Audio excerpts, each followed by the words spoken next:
বিশ্ববিদ্যালয়ের শিক্ষকরা যে বিষয়টি নিয়ে আন্দোলন করছেন সেটি সর্বজনীন সরকারের যে সর্বজনীন পেনশন ব্যবস্থা, সেখানে নতুন একটি স্কিম আনার ফলে দেশের 400-রও বেশি স্বশাসিত, স্বায়ত্তশাসিত, রাষ্ট্রায়ত্ত, সংবিধিবদ্ধ বা সমজাতীয় প্রতিষ্ঠানের ভবিষ্যৎ কর্মীদের বাধ্যতামূলকভাবে এই কর্মসূচির অন্তর্ভুক্ত হতে হবে। কি আছে সেই স্কিমে আমরা যদি একটু বিস্তারিত দেখি। এই স্কিমে বর্তমান ব্যবস্থার মতো অবসরের পর এককালীন অর্থ পাওয়া যাবে না। সরকারি কর্মকর্তাদের তুলনায় বৈষম্যের শিকার হবেন অন্যরা।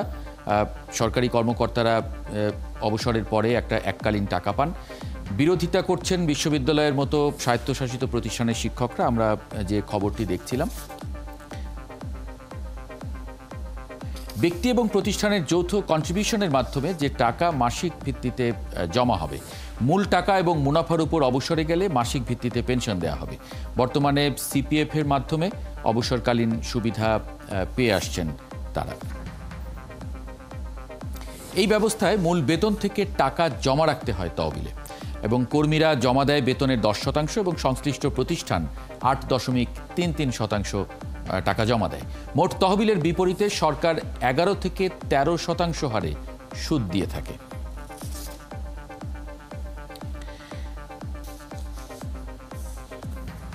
বৈষম্যমূলক এবং মর্যাদাহানিকর অভিযোগ করে সার্বজনীন পেনশন স্কিমের প্রত্যয় থেকে বিশ্ববিদ্যালয় শিক্ষকদের অন্তর্ভুক্তি প্রত্যাহার, শিক্ষকদের জন্য স্বতন্ত্র বেতন স্কেল প্রবর্তন, প্রতিশ্রুত সুপার গ্রেডে বিশ্ববিদ্যালয় শিক্ষকদের অন্তর্ভুক্তির দাবি আদায় না হওয়া পর্যন্ত এই যে সর্বাত্মক কর্মবিরতি পালন করছেন বিশ্ববিদ্যালয়ের শিক্ষকরা, সেটি চালিয়ে যাবেন বলে ঘোষণা দিয়েছেন।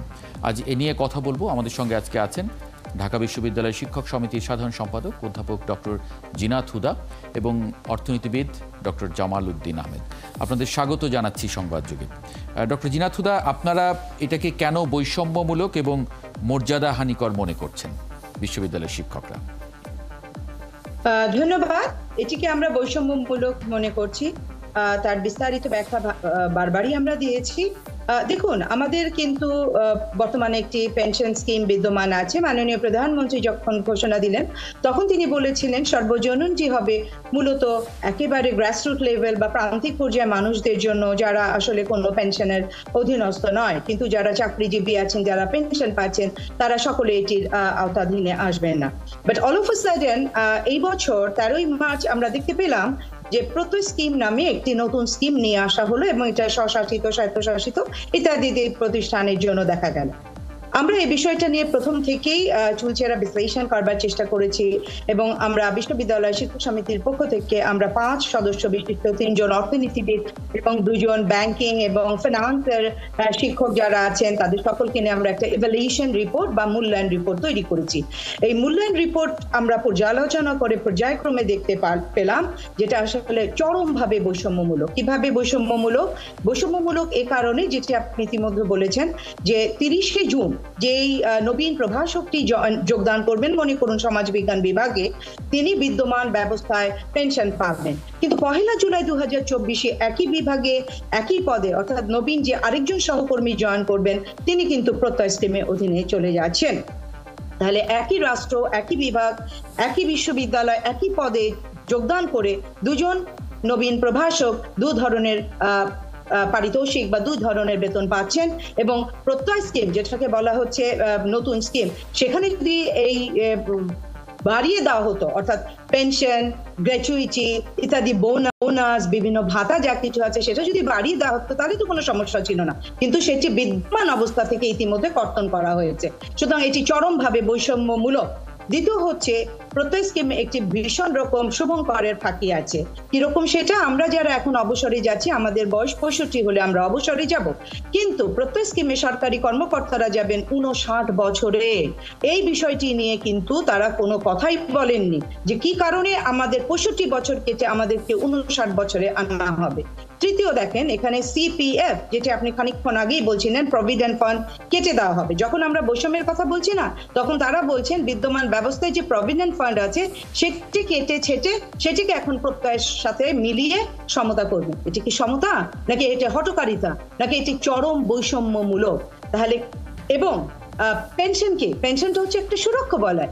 পেনশনের মাধ্যমে আমরা যখন অবসরে যাই তখন আমরা একটা এককালীন কিছু টাকা পাই। একটা কথার কথা আমি হাইপোথেটিক্যালি বলছি, মনে করুন এখন যিনি যাচ্ছেন তিনি 1 কোটি টাকা পাচ্ছেন। সে 1 কোটি টাকা দিয়ে তিনি কি করবেন? যদিও এখন কিছুই 1 কোটি টাকা একটি ফ্ল্যাটও কিনা যায় না, তারপরে আমরা ধরে নিই একজন অবসরপ্রাপ্ত শিক্ষক একটি বাড়ি কিনেন বা একটি জমি কিনেন, কখনো কখনো গাড়ি কিনেন, সন্তানদের উচ্চ শিক্ষার জন্য ব্যয় করেন। কিন্তু এখন যারা প্রত্যয় স্কিমে যাবে তারা কিন্তু এই এককালীন অর্থটি পাবেন না।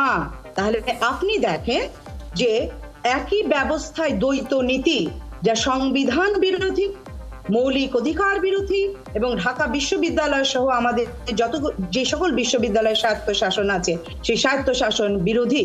আপনি কোন অধিকারে, কে আপনাদের এত অধিকার দিল যে আপনারা আমাদের বিদ্যমান পেনশন থেকে আপনি প্রভিডেন্ট ফান্ডের টাকা কাটছেন? ডেমোগ্রাফিক যে কম্পোনেন্ট, অর্থাৎ আমাদের এইজ গ্রুপটাকেও আপনারা ভালনারেবল করছেন এবং অর্থনৈতিকভাবে আমরা পঙ্গুত্বে বরণে দিচ্ছি। তাহলে প্রশ্ন যেটি বারবারই তুলেছি, আমি শেষ করি যে আমার দুটো প্রশ্ন আছে, যে মানে এককালীন যে টাকা এখন পেয়ে থাকেন আপনাদের বিদ্যমান যে সিস্টেম সেটাতে, সেটি তো যদি কর্তন হয়ে যায়, সেটি যদি না পান, তাহলে মাসিক যে টাকাটা পাচ্ছেন মানে পাবেন নতুন প্রত্যয়ে, সেটাতে কি বেশি পান, মানে বেশি পাবেন এখন যারা না? আমি এত সময় তো আপনি আমাকে দিবেন না। আপনারা যদি আমাকে সময় দিতেন আমি চুলচেরা ম্যাথমেটিক্যাল ক্যালকুলেশন করে আমি দেখিয়ে দিতে পারতাম মাসিক যেটি পাবো সেটির মধ্যে কত ধরনের গাণিতিক শুভঙ্করের ফাঁকি রয়েছে। সেখানে আসলে এই মাসে মাসে যে কথাটি বলা হচ্ছে তার তুলনায় আমরা এখন যেটি পাচ্ছি সেটির সাথে বিশাল একটি ফারাক এবং বিশাল একটি অর্থনৈতিক ক্ষতির সম্মুখীন হবে ঢাকা বিশ্ববিদ্যালয় সহ বিভিন্ন বিশ্ববিদ্যালয়ের শিক্ষকেরা। তাহলে আবারও বলছি, একটি পেনশন একটা সুরক্ষা। তাহলে যেই সিস্টেম, যে ব্যবস্থা আপনাকে অবসরকালীন সময়ের কোনো জন্য কোনো সুরক্ষা দিবে না, কোনো প্রাপ্তি দিবে না, কোনো বোনাস দিবে না। এবং আমি আরো বলি, নমিনির বিষয়টা বলি, আপনাদের কাছে আরো ক্লিয়ার হবে। বিদ্যমান ব্যবস্থায় যিনি আমার উত্তরাধিকার আছেন তিনি নমিনি হিসাবে আমার যে পেনশনটি সেটি পাবেন, কিন্তু প্রত্যয় স্কিমে এই বিষয়টিকে সংকুচিত করা হয়েছে অথবা বাদ দেওয়া হয়েছে। বর্তমান বিদ্যমান ব্যবস্থায় আমরা বৈশাখী ভাতা, আমরা উৎসব ভাতা এবং আমরা আরো কিছু ফেস্টিভ্যাল ভাতা এবং আরো কিছু সুযোগ সুবিধা পেয়ে থাকি। সেইগুলোর বিষয়েও প্রত্যয় স্কিমে কোনো কিছু উল্লেখ করা হয়নি। এবং তাহলে আপনারা দেখেন অর্থনৈতিকভাবে আমাদেরকে ভালনারেবল করছে, নাজুক অবস্থায় নিচ্ছে, মানসিকভাবে নিপীড়ন করছে এবং সামাজিকভাবে আমাদেরকে অবনমন করছে, অর্থাৎ শুধু কেটেই নিচ্ছে। আমরা যারা বিশ্ববিদ্যালয়ে আসি আমরা তো আমাদের যে সুযোগ সুবিধা কম, আমাদের বেতন ভাতা কম, এটা তো জেনেই আমরা আসি। তো যা কিছু আছে সেটিও আপনি কর্তন করবেন আর সেটি আমাদের মেনে নিতে হবেন। এটা তো চরম অবনমন এবং মানে সোশ্যালি ডিগ্রেডেড অবস্থায় যাওয়ার, যে জন্য আমরা বলছি এটি মর্যাদাহানিকর। জি, সে কারণে আপনারা আন্দোলনে আছেন। ডক্টর জামাল উদ্দিন আহমেদ, মানে আপনি আসলে কি দেখেন? বিশ্ববিদ্যালয়ের শিক্ষকরা বলছেন বৈষম্যমূলক যে পদ্ধতিতে তারা এখন আছেন সেটা, মানে যেটা নতুন আনা হচ্ছে প্রত্যয় স্কিম, তার চেয়ে বেটার বলছেন তারা। আপনি আসলে কি দেখেন, কিভাবে বিশ্লেষণ করেন? দেখুন, এটা যেহেতু ওনারা কোশ্চেনটা উঠে গেছে, তাহলে ওনাদের জাস্টিফিকেশনগুলো কি আর সরকারের পক্ষ থেকে জাস্টিফিকেশনটা কি, এটা কি নিশ্চয়ই অর্থ মন্ত্রণালয় এবং অন্যান্য সংশ্লিষ্ট মন্ত্রণালয় যারা আছেন ওনারা এটা ফ্রেম করেছে।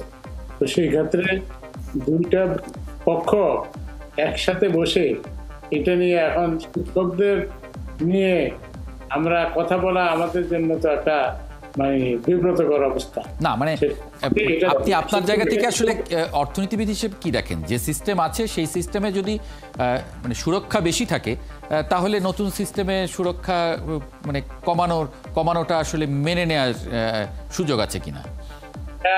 সার্বজনীন যেটা ওনারা যেটা বলতেছেন যে সার্বজনীন যে পেনশন, এই সার্বজনীন মানে এটা ইকুয়াল ফর অল এবং সেখানে স্পেশাল কোনো ব্যবস্থা নেই। তো সার্বজনীনের ব্যাখ্যাটা দেওয়া উচিত প্রথম, সেই ডেফিনেশনটা সার্বজনীন। যদি সার্বজনীন হয়ে থাকে তাহলে শিক্ষকদেরকে ঠকায় এত কেউ চাবে না যে শিক্ষকদেরকে ঠকান। ওনারা যদি মনে করেন যে ওনারা ঠকে যাচ্ছেন, তো এটা একটা রিকনসিলিয়েশন হওয়া উচিত। এখানে ধরেন এটা যদি আপনার ভুলভাবে ক্রাফটেড হয় তাহলে সেটাকে আপডেট করা উচিত, অথবা অন্যান্য সার্ভিসের লোকজন আর কেউ কি এটা নিয়ে প্রশ্ন উঠাচ্ছেন কিনা। এটা যেমন পুলিশ, মিলিটারি, গভর্নমেন্ট অফিসার, তারা সবাই তাদের সাথে যে ডিফারেন্স, সেই ডিফারেন্সটা শিক্ষকদের সাথে এটাকে অ্যানালাইসিস করে তো একটা বাইর করা সম্ভব। এবং সেটা যদি এই সার্বজনীনের যে সংজ্ঞা, এই সংজ্ঞাটা আগে ক্লিয়ার করা উচিত।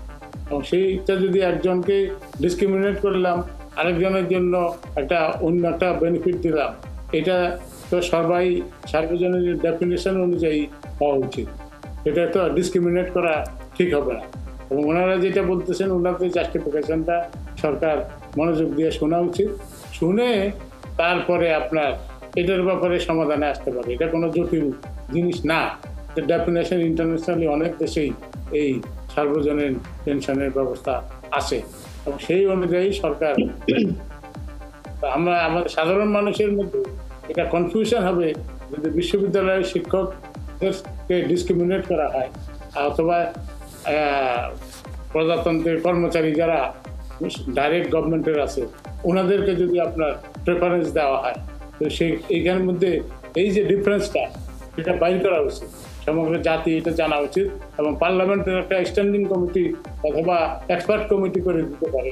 সেই কমিটি বাইর করে রিপোর্টটা দিবে। এটা নিয়ে এখন তো বিশ্ববিদ্যালয়ের শিক্ষকরা বিষয়টা সামনে এনেছেন বলে এটা নিয়ে আলোচনা হচ্ছে, কিন্তু এখানে তো সরকারের স্বায়ত্তশাসিত, স্বশাসিত নানান প্রতিষ্ঠানের কর্মকর্তা কর্মচারীরাও আছেন।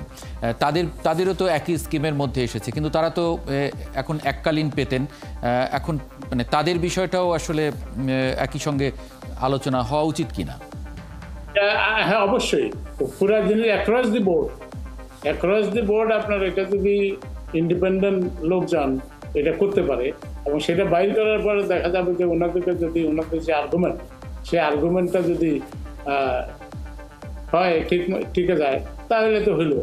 আর মানে অন্য গ্রুপ ডিসক্রিমিনেশনটা যাতে না, ইনইকুয়ালিটি যাতে না, এবং এটা যদি ইনইকুয়ালিটি আপনার জন্য ডিফারেন্সটা রিডিউস করা উচিত।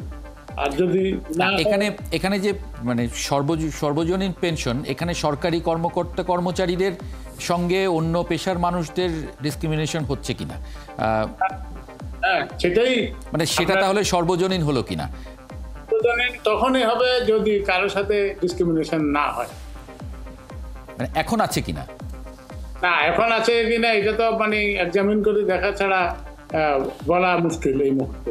কারণ হলো ওনারা যেটা বলতেছেন এটা ঠিক আছে কিনা সেটা দেখতে হবে, এবং অন্যরা কি চিন্তা করে, এবং সবাই আপনার সম্মিলিতভাবে এটাকে একটা সিদ্ধান্তে আসা উচিত। আদারওয়াইজ শিক্ষকদেরকে নিয়ে যদি আমরা এটা নিয়ে মানে নানাহাসা করা হয়, এটা কিন্তু সম্মানজনক কিছু।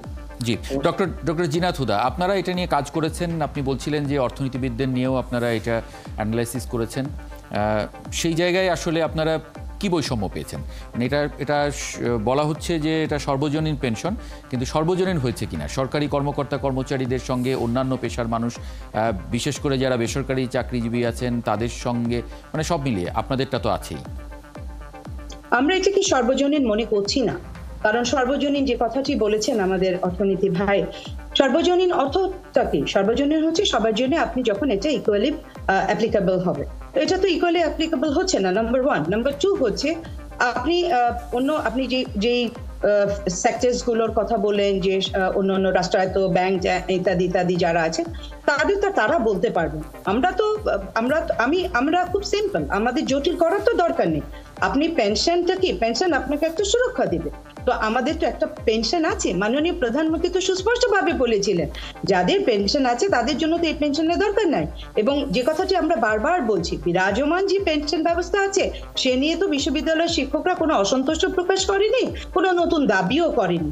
তাহলে কি কারণে আমাদের বিদ্যমান পেনশনটিকে কেটে, বিদ্যমান পেনশনটিকে বাদ দিয়ে আপনি নতুন একটি প্রত্যয় স্কিমে আপনি এটাকে নিয়ে যাবেন?